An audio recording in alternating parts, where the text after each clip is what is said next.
تم پر تمہارے بابا کا آخری سلام۔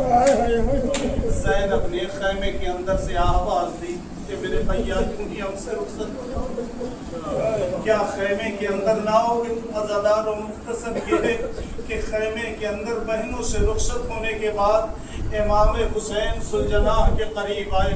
حسین جب کے چلے بعد دو پہاڑ رکھو، کوئی نہ تھا جو کہ تھامے رکاب کوثر کو۔ حسین چپ کے کھڑے تھے جھکائے گردن کو، ناز رات کوئی شاہ کربلائی کو، فقط بہن نے کیا تھا سوار بھائی کو۔ آزادار حسین ابن علی پشت ذوالجناح پر سوار ہوئے۔ اب ذوالجناح کو آگے بڑھانا چاہا مگر ذوالجناح نے اپنے قدموں کو آگے نہ بڑھایا۔ حسین نے کہا اے مرتجی سی آخری سواری ہے، اس کے بعد حسین تجھے زحمت نہ دے گا۔ ذوالجناح نے اپنے سمو کی طرف اشارہ کیا، اے آقا کیا کروں، بچی نے مجبور کر رکھا ہے۔ اب جو حسین نے دیکھا کہ آدھے کا 4 سال کی بچی سمو سے لپٹ کر کے یہ بیاں کر رہی ہے کہ میرے بابا کے گھوڑے، میرے بابا کو مقتل میں نہ لے جا، سب سے جو بھی گیا ہے وہ واپس نہیں آیا۔ حسین خاک کربلا پر آئے، بچی کو کلیجے سے لگایا، کلیجے سے لگانے کے بعد کہا بیٹی تو نے تو خدا حافظ کہہ دیا تھا، اے بچی آج کے بعد طرز عمل بدلا ہوگا، اصغر میرے ساتھ ہوگا، تم ماں کے ساتھ رہنا، اگر پپیا خاک پر سونے کے لیے کہے تو خاک پر سو جانا، اگر پپیا جنگل میں سونے کے لیے کہے تو جنگل میں سو جانا۔ اللہ اکبر۔ سکینہ نے ہاتھوں کو جوڑ کر کے کہا بابا آخری بار کلیجے سے لگا لو، بابا آپ کے بعد مجھے سینہ نصیب نہ ہوگا، بابا آپ کے سینے کے بغیر مجھے نیند نہیں آتی، اے بابا آخری بار کلیجے سے لگا لو۔ حسین خیمے کے اندر آئے، خاک خیمہ پر لیٹ گئے، تعویذ حسین یعنی سکینہ کو اپنے سینے سے لگایا، تسلی دینا شروع کیا، تشفی دینا شروع کیا۔ اب نہ حسین سکینہ سے جدا ہو سکتے ہیں، نہ سکینہ اپنے باپ سے جدا ہو سکتی ہے۔ جن ہاتھوں کو حسین نے بلند کیا تھا کہ پروردگار مجھے ایسی بیٹی دے جو قیامت تک کے لیے میرے سینے سے جدا نہ ہو، آج عالم غربت میں حسین نے انہی ہاتھوں کو بلند کیا، اے پروردگار سکینہ کے اوپر نیند طاری کر دے، اس لیے کہ سکینہ بیدار رہی تو میں سکینہ سے جدا نہیں ہو سکتا۔ اللہ اکبر۔ ذرا تصور کرے، ادھر امام حسین نے دعا کی، سکینہ کے اوپر نیند طاری ہوئی، ادھر سر ڈھلکا، آواز دی زینب میری امانت کو اپنے حوالے لے لو، میری امانت سے خبردار رہنا۔